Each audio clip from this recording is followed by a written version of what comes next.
Hey everybody, it's Atheist for the Cause here, and just wanted to give a quick overview of like what's happened so far since the last debate, because I never put out a video.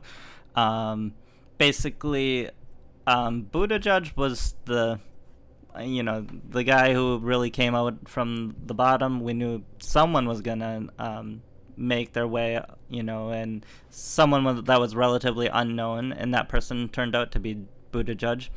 Um, I did mention in my last video that he had the potential because he is from the Midwest, which so a lot of people don't know, those politicians from the Midwest, and they tend to like the practicality of people from the Midwest, politicians from the Midwest. But he also ticked for the Democrats a lot of boxes. He was a veteran, he was gay, he was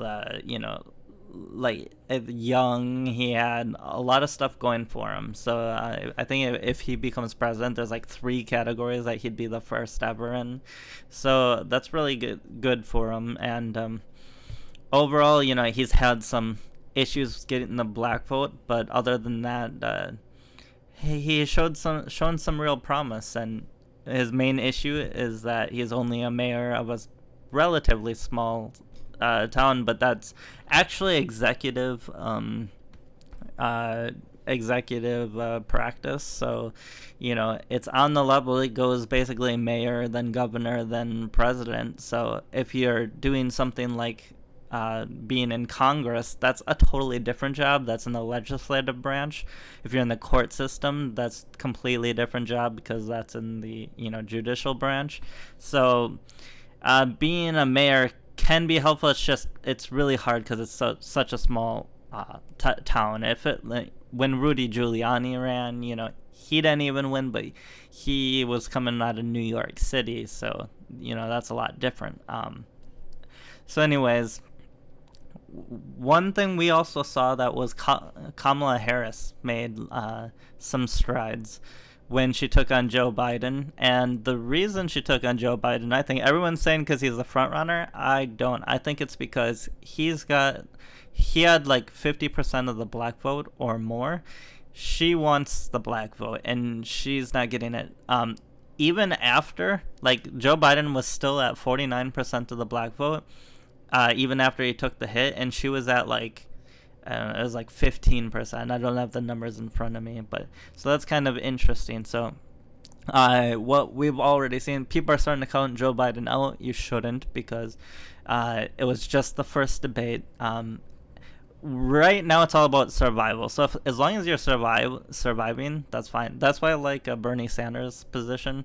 He's not in the front, so he's not getting attacked a lot, but he's in second place, right up there with where he needs to be. Maybe he wants to make a little gains on Joe Biden, but overall he's in striking distance, and he doesn't need the attention right now. Get the attention later. You don't want to have your high be now and then flame out. So Bernie Sanders is pacing himself very well, and Joe Biden may very well be the candidate that peaked too early. But we already saw Swalwell. I'm pretty sure he dropped out, and I think we're going to see a lot of other candidates drop out really quickly if they don't do well in this debate.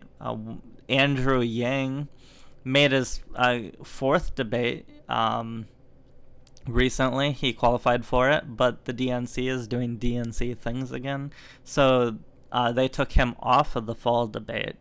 And so, if you're a Democrat, I voted Democratic president since I could vote. So that was for 3 election cycles before Trump. And then I voted for Trump. And it's almost like, why would anybody vote for a Democratic president? That's where I'm at this point. The DNC is just, they have so much influence on the and they're actually exerting that influence on the procedures that in order for the people to vote against what the establishment wants, it's much tougher than in the Republican Party. So it's not even like you picking your candidates. You have to send a message to the DNC that this is not okay.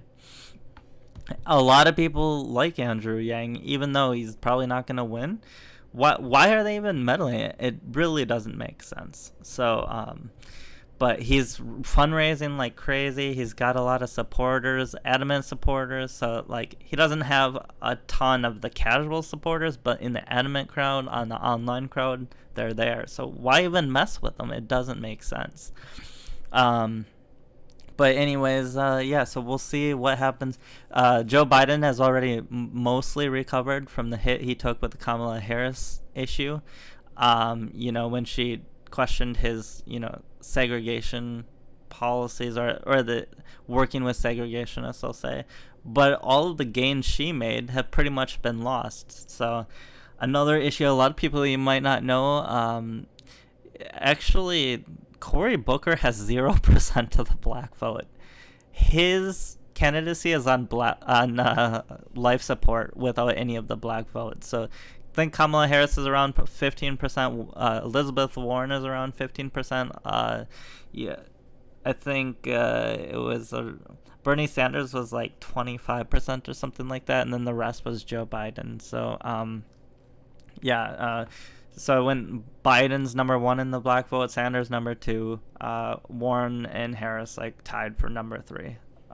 So that's an interesting dynamic to watch over. Julian Castro and some others are fighting for the Hispanic vote, but I just don't think that's going to get them anywhere. So they can fight for that all they want. I fully expect Julian Castro to drop out pretty soon, and a lot of these candidates. So we'll see what happens, though. Have a good one, guys. I'm going to go watch the second debate now.